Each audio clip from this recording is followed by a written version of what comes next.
Welcome to the Mobile Hunters Dojo, a community helping hunters reach their full potential in the woods and in life. I'm your host, Matt Lear.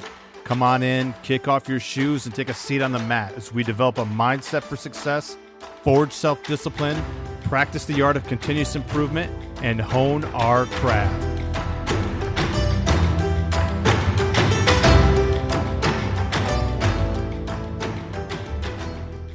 Welcome back to the dojo. I'm your host, Matt Lear, and this week we continue our Terrian Series with a look at the Deep South. I asked Kaylan Pope to come on and tell us about hunting in Alabama, and this conversation really goes in a lot of different places.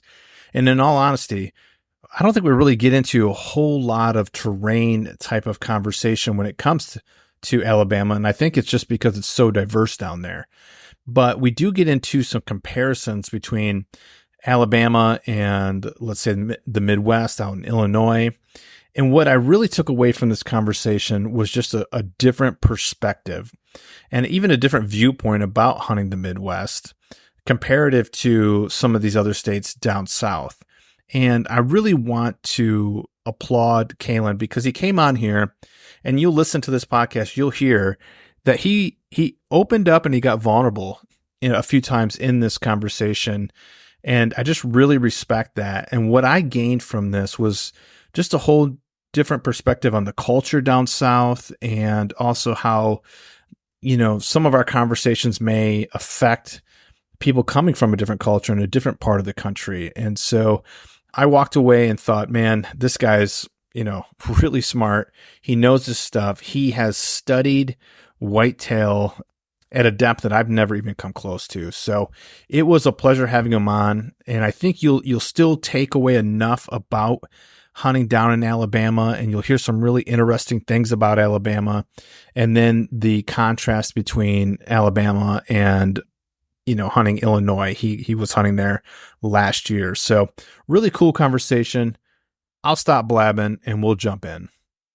So what's going on, brother, man? What have you been up to lately? I have been working on bows pretty much nonstop. Is that your career? Do you do that? No, I do it on the side, and it's real funny because I didn't mean to fiscally profit off of it. I just want to do it for myself. Like I did a couple of my own bows, and my buddies were hounding me. They were like, "Man, I don't want to go stand in the bow shop. Like it's not going to be right anyway."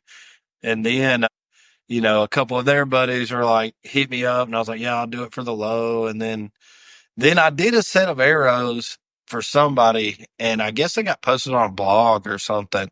And dude, I just started getting messages from everywhere. I was like, well, I guess I need to put some process together or something. And it just blew up. Where did you get the name? It's Arrows Anonymous, isn't it? Is that the? Yes. So, yeah. So my wife came up with it. That's awesome. It was so random, dude. I don't know. It was just like, there it is. Yeah. So I was following that account. I was following your account, and I didn't know you were actually one of the same. And eventually I picked it up. Like people were telling me, they're like, oh man, this guy makes amazing arrows and this and that. And then, just started seeing more and more of your stuff too. And then I put it together, but that's pretty awesome. How long you been doing the arrow thing? I would say starting for myself about 7 years. And it was crazy. Like everybody always asks me, like, did you just kind of teach yourself? No, I was looking for the information, and I ran across two dudes on forums, Eric Newman and Zachary Waterfield. And they just kind of they really taught me how a bow worked and like the basics of arrows, which kind of taught me how to set them up right, if that makes sense. Yeah. And then, so how did you get into setting up bows? Did you ever do that before, like at a bow shop or something? Just your own stuff? No, dude, trial by fire. And I do not recommend it to anybody. I can specifically remember when I started doing them for other people, I ran into a Hoyt cam and a half, and I spent 17 hours on that bow. Oh my gosh. Yeah. Yeah. And it was miserable.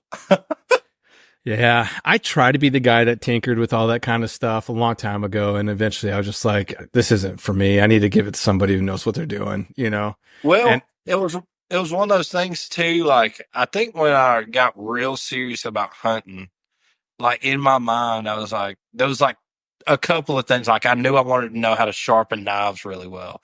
So I went on like this 5 day stint of watching nothing but knife sharpening videos until I could like, I'll just straight up, I could shave hairs off my leg with mine, you know.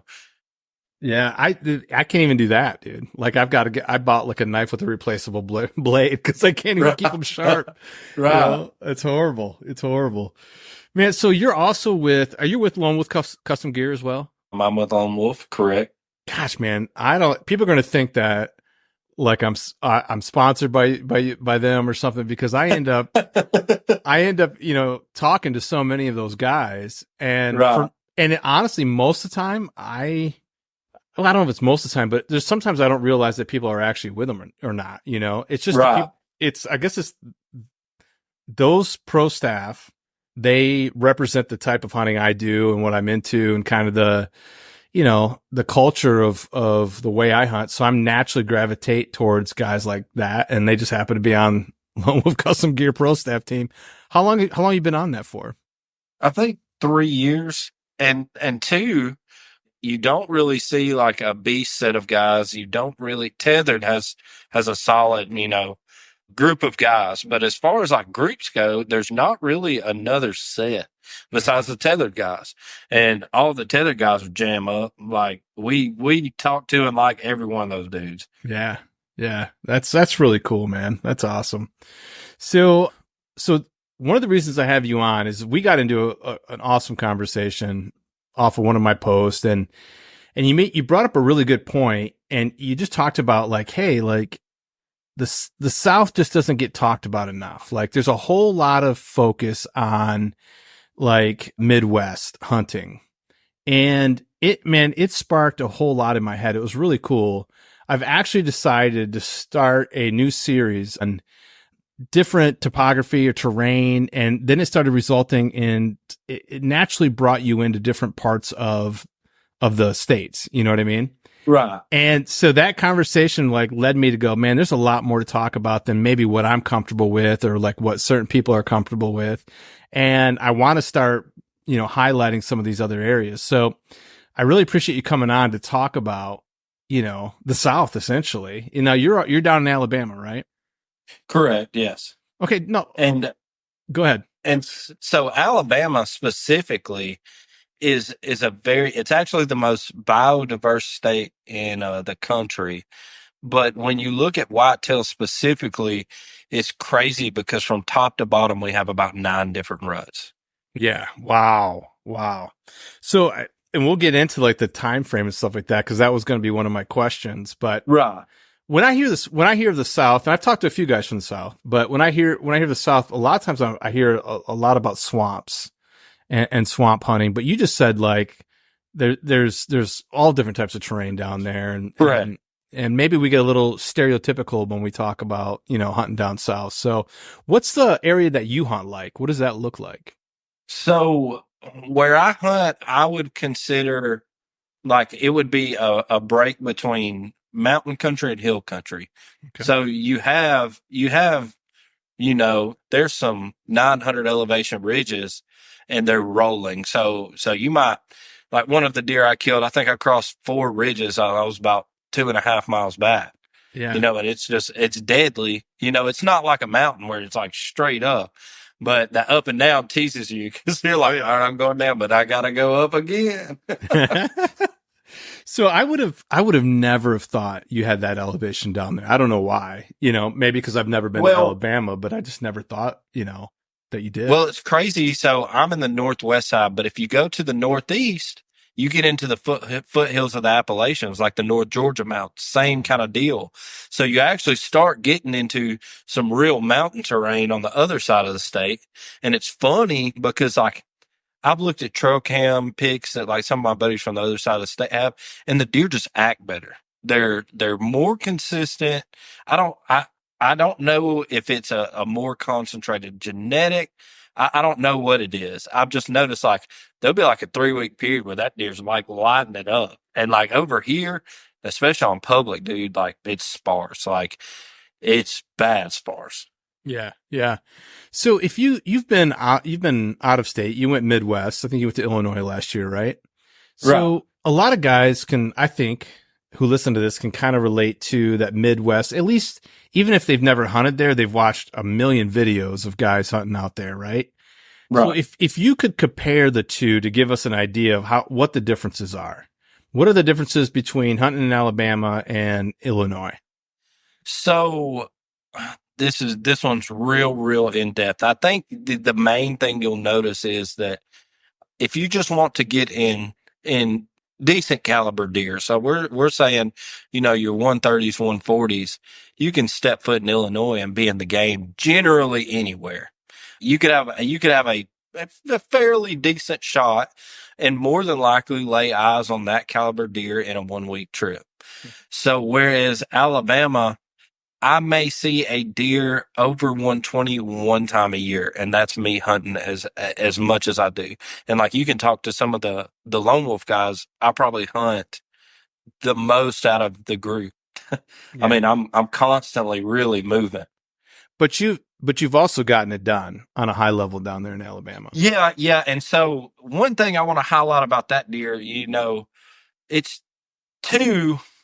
I think I found the right deer, and I also think like as they get up in age class, the high age class, like the 8, 9, it really helped me kill him because he had just gotten so comfortable, predictable in his age. Where if that deer at 5 years old, I'd started hunting him, he just wouldn't have done the same things. Mm-hmm. Yeah, I've seen that, and I agree with that 100%. And because it kind of like, well, did he shorten his range then? He just wasn't going as far. Yeah, he really locked down like a 500-acre core. So there was like 20, 30 people that had pictures of that deer. And, and I just looked more expansively at the area than other people did. So they were kind of keyed in on like where they got pictures of him, which was mostly velvet pictures and night times. And I was like, well, I know he's not in those areas. So I started looking and I cut a block and I just started honing in on that block. And inside of that, so even if you look at some of the MSU deer studies, they'll try to map it out to, southern bucks do not have a consistent bed. They do, but it's periodic. So where I ended up killing that deer, when I figured out what he was doing early season, post rut, he came back and went to the same plot. It was food based. That's what killed him. Now, I haven't been able to recreate it because I haven't found a deer that high caliber that I just want to crank down. I found one the next year and he ended up dead. Long story, but I haven't found a deer to motivate me to that level to really just crank. Yeah, yeah. So, like you said that if you hunt really hard, and you're a guy with I would say a higher skill set level, looking at what you've been able to accomplish at where you're at, and you just said you might hunt, all year and only see one deer at 120 inches or more. Is that why is that? Is that deer density issues? Is that hunting pressure? Like, what do you think that is? So we have big deer. The genetic is here. I can send you pictures of neighborhood deer. I mean, you see it through Seek One. Birmingham's loaded. Where you start losing it is outside of those neighborhoods, and you can find them in river pockets, stuff like that too. But it's very hit or miss, and the reason being, I think, is the long rifle season. I think we have diminished our age class from people. Our doe ratio is like 10 to 1 buck. So I think, I want people to shoot what they want to shoot. I don't mind at all, but I think we're doing ourselves a huge disservice age class wise. I think that's what the problem is all around. I think it causes not enough competition between high level bucks, so you just don't see them move, or they're moving in such a wide range that you just can't catch up with them. And he's king of the castle. He can go 5, 10 miles one way, and he's not worried. So I think that's a lot of our problem. I don't think it's genetics based as much as it is the hunters are just killing every 3-year-old they see. Yeah, I can relate to that. I mean, I'm up here in Michigan. And I think it's a lot like that. Yep. Yep. I can completely relate to that. That's why that's why I leave. I like stacking the odds in my favor. Right. And that's kind of, all of my buddies are like, dude, you need to get out of here. But when I look at myself and I look at long term, I really want to be one of the ones that invested the time that that figured out a way, even if it took, finding those deer is like a needle in a haystack. It's just a lot different here. We have mass expanses of woods. Like it's not field edges and wood lines. You're talking about, we have 130,000 acre woodlot national forests and with basically no fields on them. So you're really digging. There's so many spots where that deer could live, but he's not there. I may check 10 places where I'm like, dude, this is it. The setup's right. And the deer's just not there. Mm-hmm. Yeah. So it's complicated. No, yeah, I get it. So when you said you had like a 10-to-1 doe ratio, so that buck that you found, and how big was he, by the way? Not that inches fully matter, but it does paint a picture of what you did there. 149 and 6/8. And it really sucks. The year before, he was in the mid 160s. He had an 8-inch kicker off the back. His G2s were the size of his G3s. And when I killed him, both of his brows were broke off. So he was a tank. Like just the frame of the deer in the pictures, you can see he's framed out like a 170. So how much sign did he lay down? Like none. That's what we see here all the time is that, and I don't want to talk like I know what's going on, but just best guess is that they don't have to lay down a bunch of sign because they're the big dog in the neighborhood, I think that's a part of it. And I think too, and I brought this up to a biologist. All right. I'm a big time turkey hunter. So a lot of times turkeys roost over water. Why do they prefer to roost over water? Well, we know they like to drink when they fly down, but could it also be in predator heavy states that predators are able to hone in on all of the droppings on the ground and understand where a roost tree is? This may be the same reason why we see southern deer, because we have so many coyotes. They just do not use scrapes the same way. That I've watched one deer make 30 scrapes down a line and never show back up. They don't operate the same. And I think it's a mixture of things. I don't think it's one, but I do think you're right that, if the competition is not there, eventually he realizes, hey, I've got as pick a many does I want. I don't have to square off an area and I don't need to communicate. Mm-hmm. Yeah. Yeah. So heading back to kind of like the differences between, Alabama and Illinois, besides deer density, is there anything that separates Alabama or makes like hunting down in the South a little bit more unique than other parts of the country? Yeah, I would say going back to biodiversity where, we've had huge timber cuts over the years on some of these places. So we have big cutovers and also, planted pines where some of them are 3 and 5 year pines. And that also leads into where some of these big deer are. And this is something that Dan Infalt talked about. I've seen 1,000 Midwest guys. I was just listening to Rendell Eric the other day, and he was like, he'll pre-pose up top before the thermals drop and get a good check, and then he'll drop down low. Well, when you think about it, and we have 10, 15, 20 acre cutovers, that deer will just go into sound-based bedding. He doesn't care what the thermals are doing. He knows you will never get anywhere close to him without him hearing you. Mm-hmm. Mm-hmm. Yeah. And so even down into when you start looking into bed hunting, if the deer's bedding in the middle of a 30 acre cutover and he's last 10 minutes of daylight is when he's getting up and starting to mill out, he's never making it out before you're not going to get a shot unless you get lucky in pre-rut and he's kind of sticking around. You know what I mean? Yeah. Yeah. Yeah. When you're talking, it sounds, and I've never hunted here. I've just listened to other people who have. It sounds a little bit like Wisconsin, northern Wisconsin, big woods, Right, like the Dells, yeah. Yeah, yeah. Or even like up in the Pennsylvania with the clear cuts and stuff like that. Yes. Yeah, very interesting. I would have never put Alabama in that type of category, so. So like down here, that's like my bread and butter is I'm trying to find like hardwoods bumping up the cut with maybe a pine thicket on the other side where he's getting those 3 and he can transition from safety to safety, walking those edges. Like that's the money down here, Yeah. Yeah. That's awesome. Wow, man, you're opening up my mind so much on this.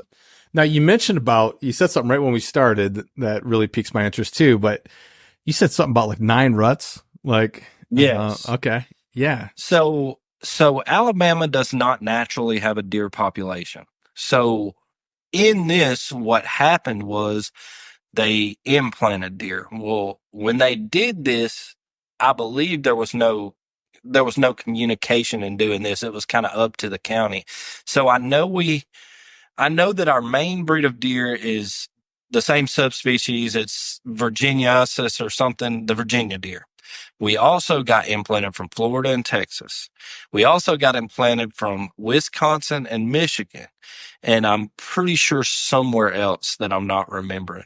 So in some spots, like you hear guys talk about some of the national forests where there was a heavy concentration, like Wisconsin deer, you'll actually see like that early November rut. Like when muzzleloader hits here, there's like a slammer killed off that place every year. But when you get up around my area, I have 3 ruts I can drive to in general vicinity. It'll be about Thanksgiving. Then one is heavy Christmas week. And then the next one is January 15th. And that's all within an hour. Wow. Yeah. Wow. And then you go way south and it's even further, like pushing into February. It's wild. It's wild. What does the rut look like there? Like, what's the action look like? Yeah, it doesn't. Yeah. you're, Yeah. you're, you're just seeing bucks on their feet. Like, whereas you can hunt through bow season in Alabama, and I've hunted hard for many years, and I have seen maybe one really good deer on his feet prior to late November. Mm-hmm. Yeah. Yeah. There's just so much food. Yeah. So that's what's really asked. Why is it? So they don't have to move far. They've got their cover. They got these big, thick cuts and they got plenty of food to eat and they don't have to move so much. And then on top of that, you have pressure. What does your bow pressure look like there? It's not nearly as heavy. There are some bow only spots where you may see 3 or 4 trucks or whatever. But so like talking to some of the national forest guys back before it got mega popular, they would say they've killed some slammers week 1. They were kind of still in that summertime pattern. They got in there and were able to move on them and it worked. Whereas in some of these other places, you just don't see that. But as pressure rises, deer kind of adapt to it. It's getting to be more and more with the popularity of hunting, but you might see a couple guys go real hard and realize real quick, like, dude, I'm not accomplishing anything. Yeah. Yeah. That's me in Michigan, man. Every year I'm going for it in Michigan. And my wife's like, every year she's like, write it on your whiteboard that you're not going to do it. Cause I'll set out and just like last year I scouted 200 miles and I hunted that piece once and that was it. Yeah. And I never went back. Well, and dude, I have buddies that they hunt the Midwest and they won't hunt here. And they'll tell you, I'm not getting out of bed to hunt there. Like, and I've seen major success, but it took extended periods of time. So my mindset from doing it is I just have to grind it out. And this is what I have available to me and I'll just grind through it and I'll connect. I know I will. And that's the big thing here is if you can connect on a decent deer yearly, you're a pretty damn good hunter. Mm-hmm. Especially on public. Now, some of the privates are different. There are some jam up places in Alabama that are outliers. Some people have some amazing properties, that they've done really good jobs on. But when you're talking about the public, it's just a whole different animal. Yeah. Yeah.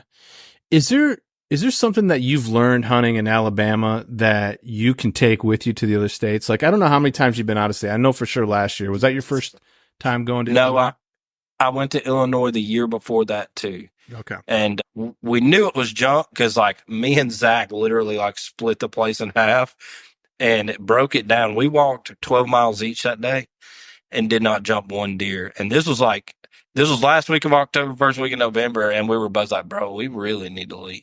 Like, this ain't it, Yep. Is there an opportunity? Yeah, Zach drug a deer out of there, but that deer was coming off of, I think there was so much pressure on that place that the deer just knew not to be there. Mm-hmm. Yeah. Yeah. So what have you learned? Like, are you able to take some tactics and stuff that you learned in Alabama and apply it when you're out of state? Or let me ask you this question. Has it inadvertently held you back out of state?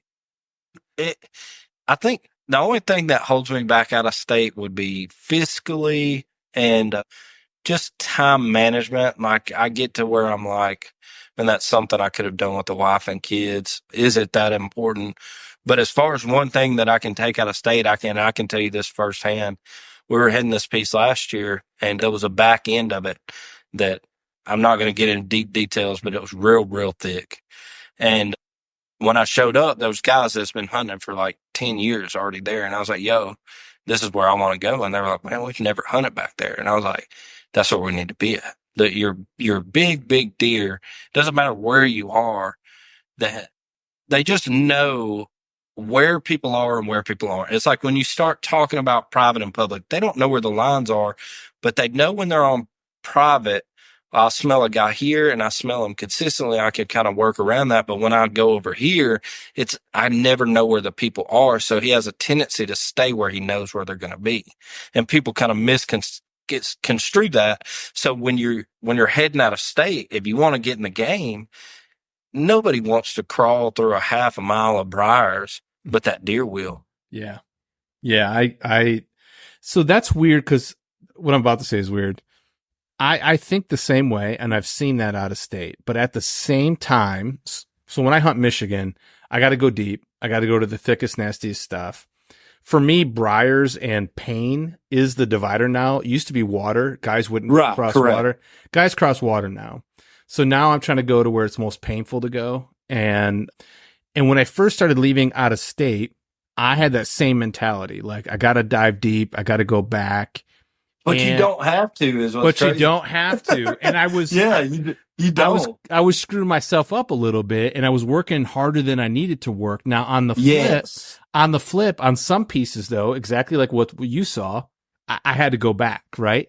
Right. But unfortunately, for the first few years out of state, I was really hurting myself by diving in deep right away. Like, you have to discern that. Well, when you talk to some of these guys like that have been, and they're like, hey man, these deer will walk down these horse trails, like big deer will walk right down these horse trails and use them. If you find a hot scrape, you might want to sit it. And you're like, man, deer don't do that where I'm from. I've got to get in thick. And you hunt with a group of guys and they're seeing slammers and sending you pictures of it. And you're like, this place is built different. It's just like you're saying, a lot of guys can really jump in too hard and really miss out on a lot of opportunity that they wouldn't have had to work as hard for. And it goes to age class. Like, you're not looking for the same age class as somebody that lives there. So if you're just looking for a 140-inch deer, which could be a 3-year-old in Illinois, you can find the hot scrape and see 5-6 good shooter bucks in a week if it's hot enough. Yeah. Yeah. And that's where, like, in Michigan, there's no way I'm ever hunting a field edge. There's no way I'm hunting a horse trail. There's no way I'm doing any of those things. And then there are places out of state in different states where you actually can do that on public. Yes. And you're right. And people will think you're crazy. So I'm bringing a buddy this year and he was like, man, we need to go scout. We need to go scout. And I was like, no, we don't, dude. Just tone it down. I promise you, after 2 days, you're going to be like, what the hell? Yeah. Yeah. Yeah. My friend Brian Rogers, he's in Illinois, and I went scouting with him. And now he is going back to those thicker spots and those bigger spots. And but what you said was true.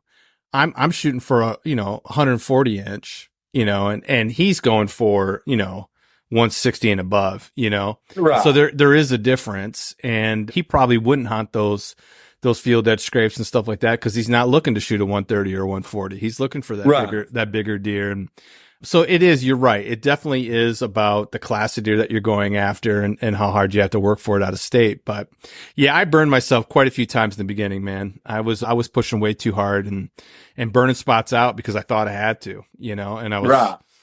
And if that spot doesn't work out for you and you just burned all the way through that property, then time to find a new property. And so last year I was in Illinois and I went 2 miles deep on the first sit. I ended up sitting there the 3 days that I was there. It was just money. I knew when I saw it on the map, just the way they were going to use. There was no hard edge and there was water in there. I was like, there's the hard edge. They're going to use it to pull thermals to it. They're going to get a scent check of the whole area. They're going to travel it. I'm going to use it to force them to me. 30 minutes first sit, I'm full draw on a 160. And it was crazy. I was on a little mound, and I heard him. You know, those deer are so much bigger than our deer. The 149 that I killed was like 170 on the hoof when I killed him. Yeah. This deer was like 260. So like 200 yards, I was like, that's a deer, dude. Like I stood up and I can hear him coming, but I can't see him yet because it's so thick. Well, by the time I see him, he's on the mound with me at like 15 yards. And I'm like, he's walking straight towards me. Well, I'm facing the tree that my stand's hung on. He crosses on the other side of the tree. I'm like 3 yards from the deer. So I'm turning. And I'm looking at my arrow. I'm not even looking at my sight. And I'm looking at his eyelashes. I'm like, this is so crazy. And I start to shoot. My camera arm is hanging in front of me. So I kind of shifted. And when I did, he popped me. But those deer act so different. In Alabama, out of there. Yep. He hopped 3 times, got into a little thicket, started making a scrape. A doe ran by him. And all afternoon, it was blah, blah. And I'm like, texting Zach. I'm like, you're going to have to get me out of the tree, dude. Oh, that's awesome, man. That is so crazy. Yeah, the first time, I mean, definitely going out of state helped me see deer actually act like deer, you know? Yeah, and that's what most of my friends said are like, man, deer just act like they're supposed to out there. Mm-hmm. Yeah, yeah. So I guess what are like some tactics that you use in Alabama that you're not going to use, you know, in the Midwest when you go to Illinois? Is there something that you have to do above and beyond besides going deep, besides going in that nasty stuff? What else do you have to like do, I guess, to get it done there? Just a lot of time, a lot of scouting. So yeah, I think in Alabama to be consistent, you're gonna have to time hunt. There's no way around it because like I've talked to some of the biologists on the WMAs that I hunt the most, and I've looked at fawn drop data, and like they were like, dude, these deer get bred from like late October all the way to February.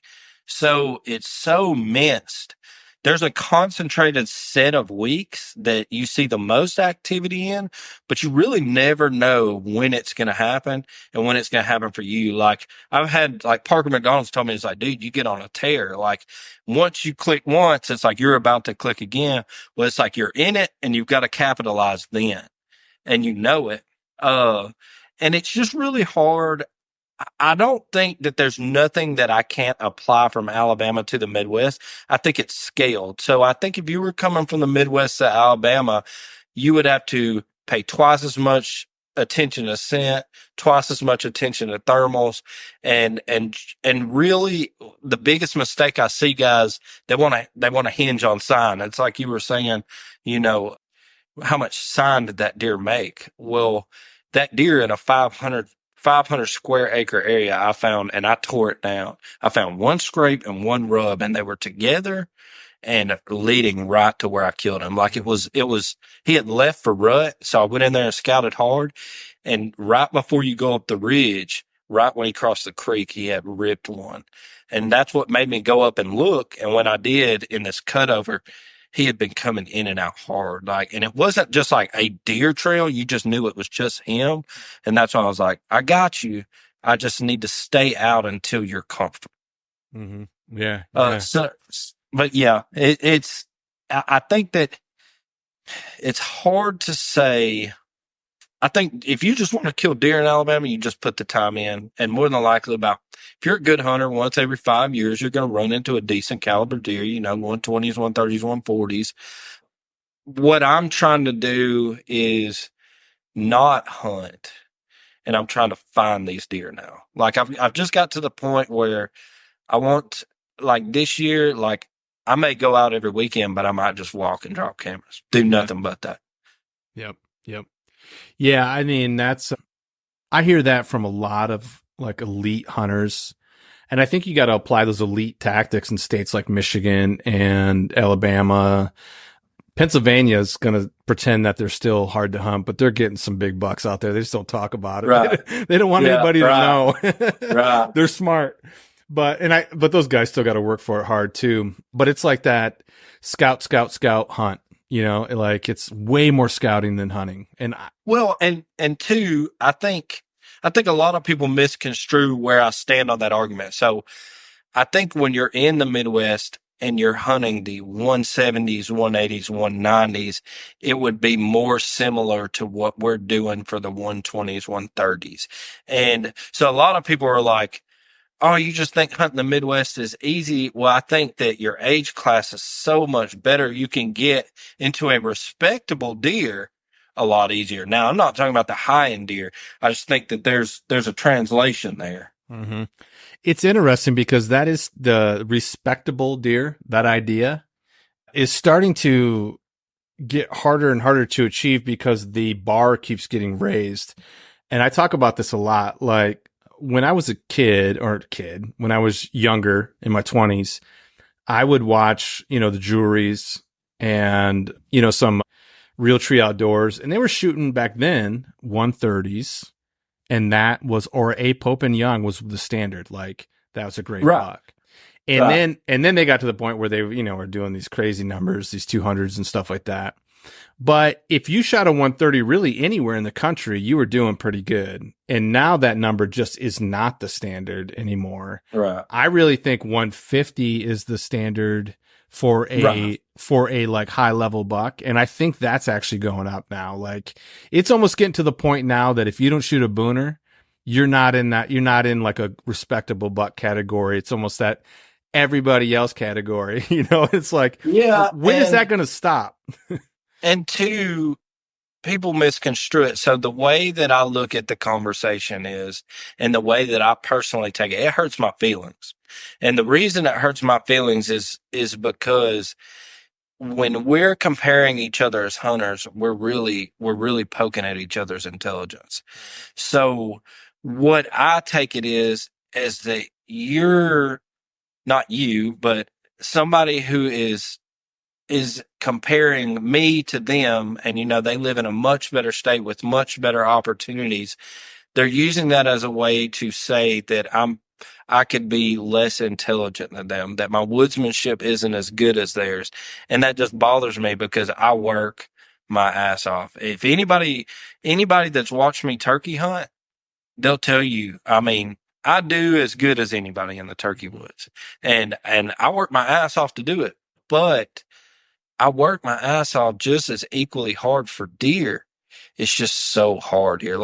And people don't understand it. And I've tried to explain it where some of the elite hunters that are on social media, where they may be, taking a 2-week break, hitting a state, taking a 3-week break, hitting a state, maybe hunting a full 4 weeks a year. I'm hunting a full 4 months. Yeah. I'm hunting a full 4 months. There's been deer seasons where actively hunting, I'm hitting like 300, 400 miles in a season. Yeah. And just, dude, it trashes your mentality, and what it really helped me when I ended up killing the 149, because I saw a lot. I was like, okay, there's a method that it's possible. So there's something to work for, but now it just becomes, now I have to find the right deer. I need to not worry about hunting so much.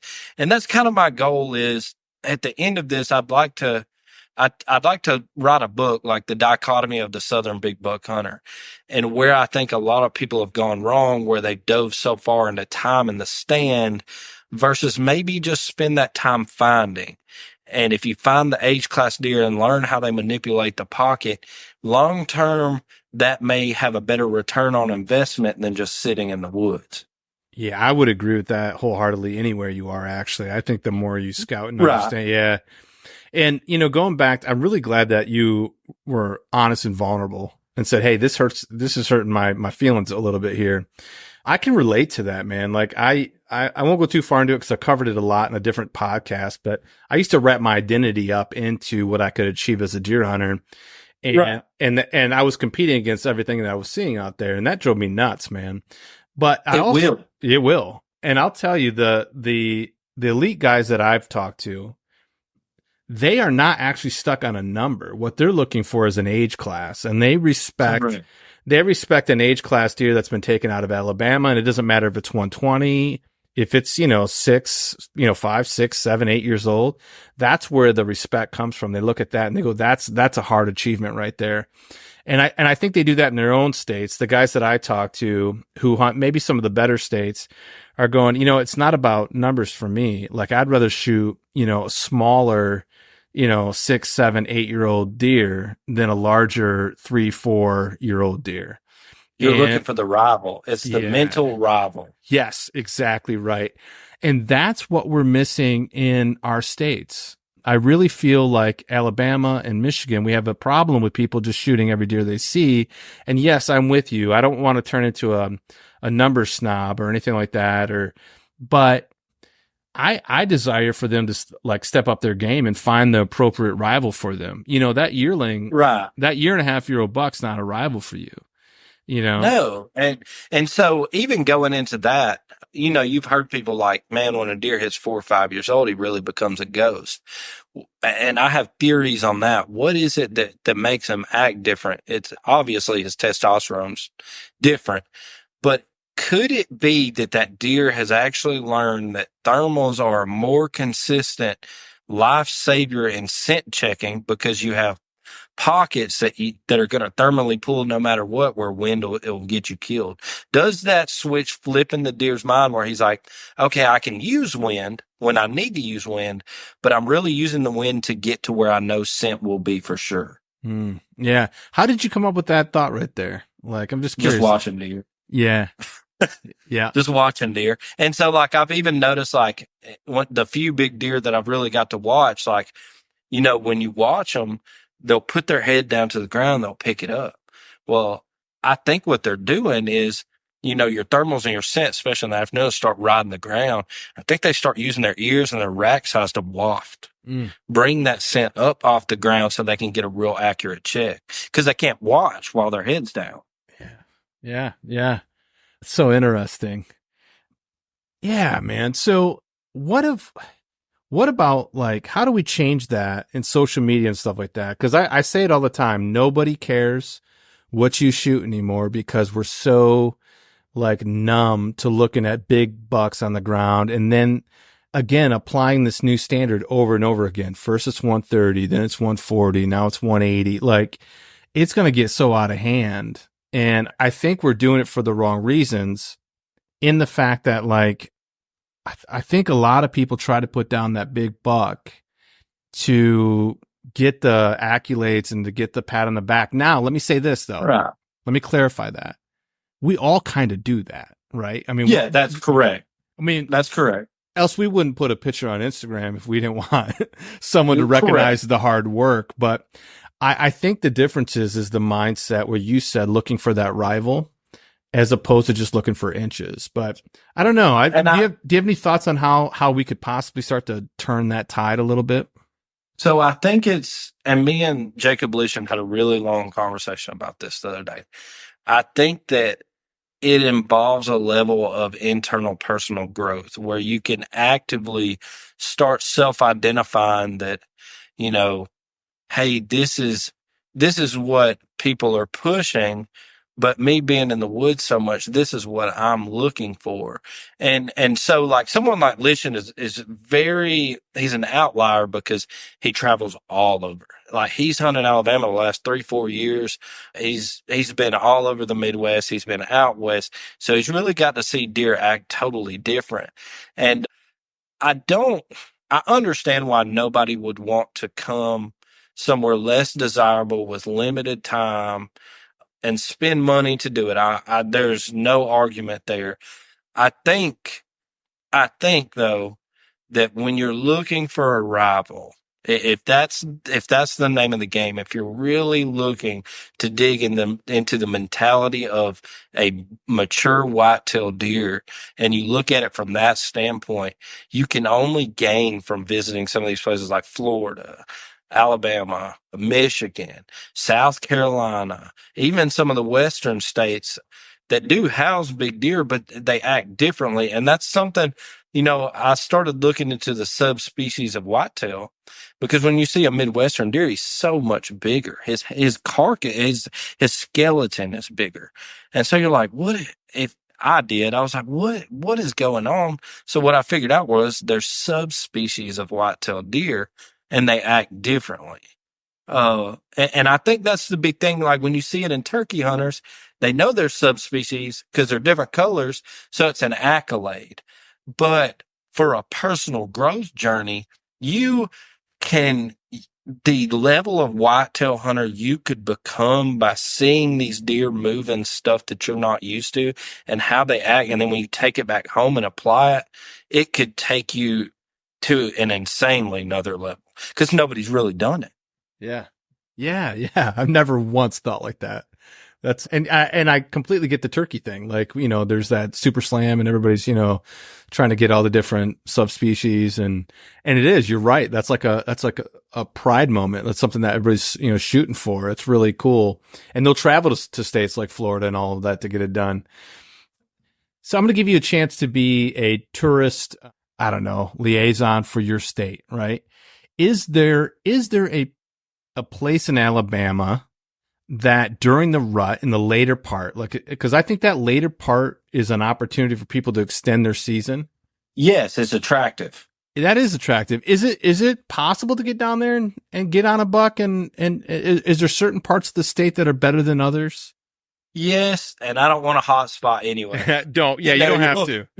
You'll get railed. But I do think that if you look into some of the later ruts, which you would end up in the north end, especially, January, February time, even like when the lone wolf guys come down last year, there were several bucks seen.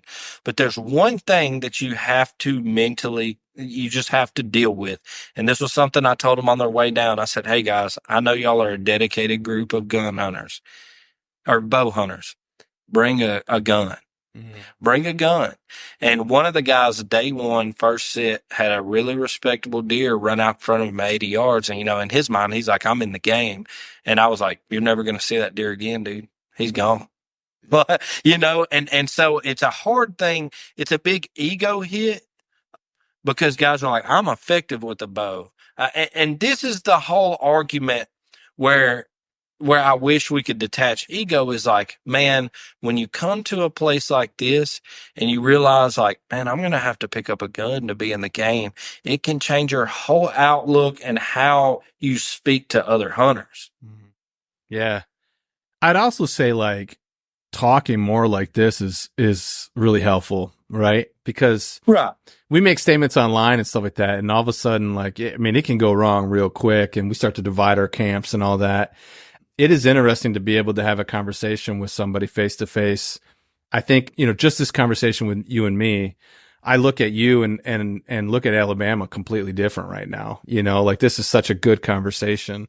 Well, so many people are like they see Roll Tide Willie videos and they're like, dude, those guys are dumb. You know what I'm saying?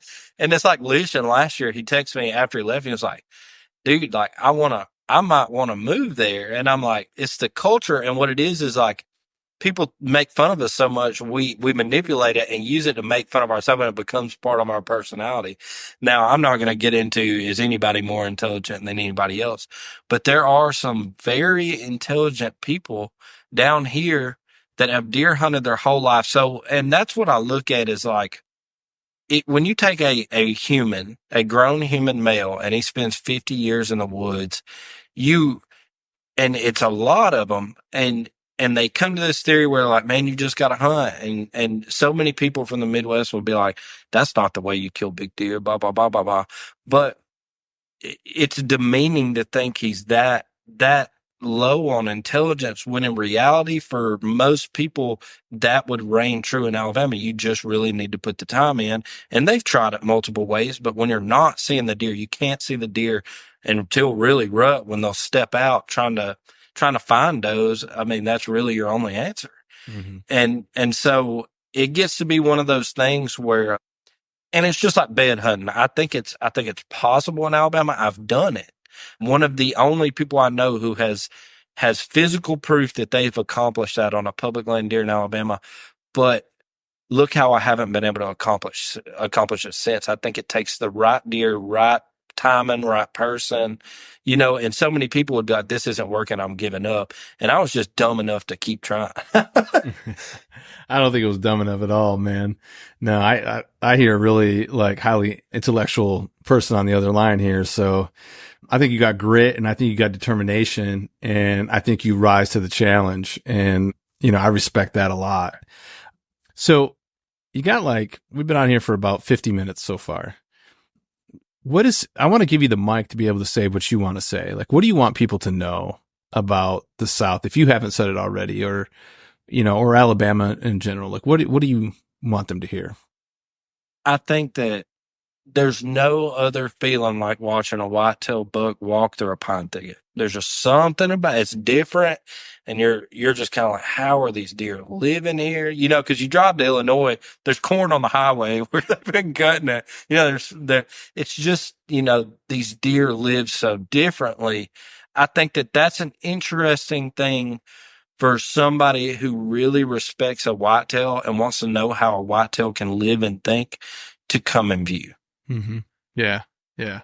It's less about the hunt and more about the animal in that aspect. I've always kind of been, I think that's what's always kind of set me a little above is like, I want to know what makes the animal tick, not just figure one animal out I want to know deeply mentally kind of what's driving the species and how they act in certain environments.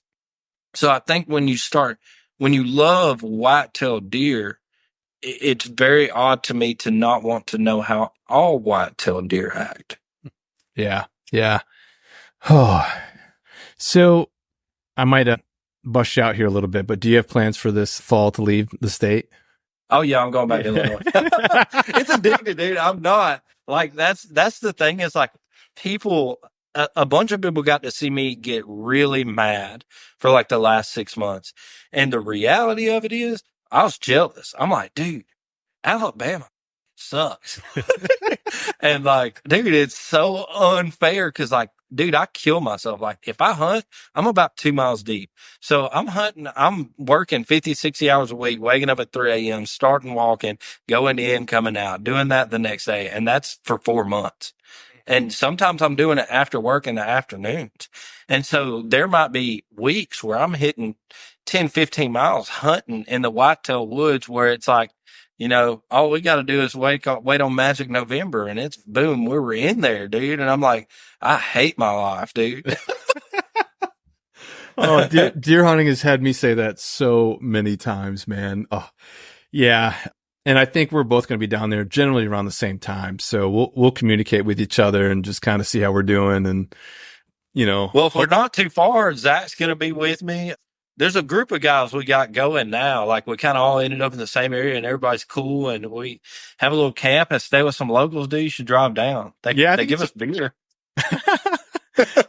I think I'm probably about maybe 2 hours away from you. So it's not too far at all. Right. Especially I'm used to driving across the country all the time. So 2 hours is a breeze, Right. Man. Well, if our paths ever cross one day, I'd love to do an out of state hunt with you. Maybe I can do an out of state for me and get down to Alabama sometime. And yeah. And I think Rendell was supposed to come down last year and it just didn't pan out. And I think the guys that have come down, a lot of people would misconstrue that.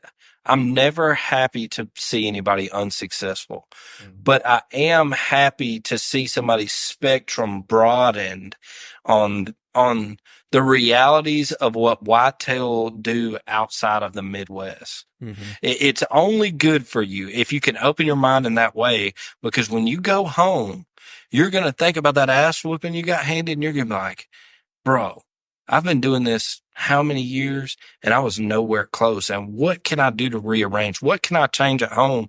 And I think it'll drive you into a different level at home. Mm-hmm. Yeah. Yeah. Yeah. No, I see that. I see that with guys who grind it out here in Michigan, the level that they get to, and I'm not ashamed to say it, is one that's higher than me when I'm going, but that's also because if I had higher standards when I'm out of state, I'd probably increase my ability, and I'm starting to do that.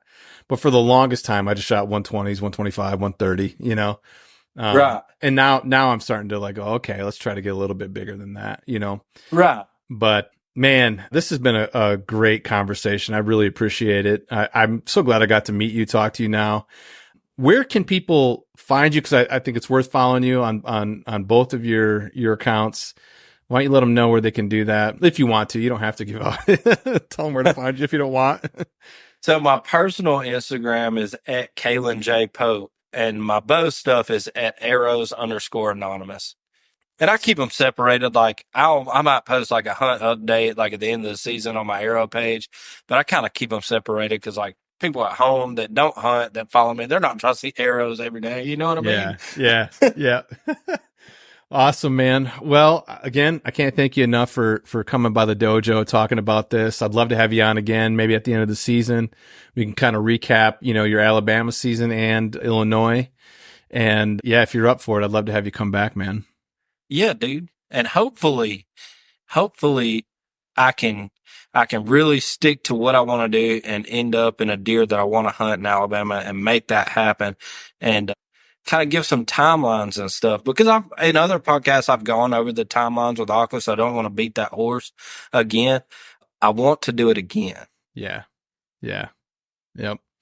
I get that for sure. I think one day, I'm going off topic here. I was going to wrap it up, but one day I'm going to eventually dedicate myself to Michigan, but once you get that taste out of state, and it's hard to put it down and do that. But I think the feeling of accomplishment and satisfaction from just getting on a good buck here. If I could get on a Pope and Young 125, and get it done here in Michigan, man, I think that might be the highlight of my career if I could do that, Well, I'll say it this way. I know 200 guys that leave home and go out of state and get it done.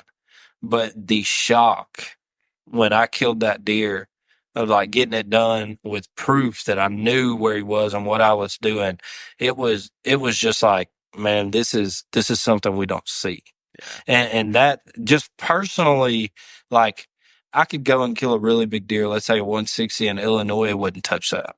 Oh, wow. Yeah.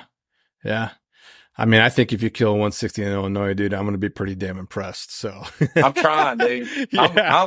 I'm pushing for. I saw him last year, and I'm pretty sure he's still there. So yeah, if you get it done, man, I'll be really impressed. That's an impressive dude, no matter where you're at. So, all right, brother, we'll wrap it up here, and I just want to thank everybody else for coming out to the dojo, and we'll see you next Thursday. Don't forget that we have 10-Minute Tuesday. And until then, embrace the journey.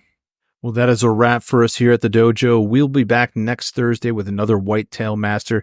You can also listen to us every Tuesday for our 10-Minute Tuesday episode, where I break down a tactic, talk about mindset and personal development, or anything else that might jump in my head in 10 minutes or less. If you like what we are doing here at the dojo, please give us a review. You can also follow us on Instagram and Facebook at Mobile Hunters Dojo.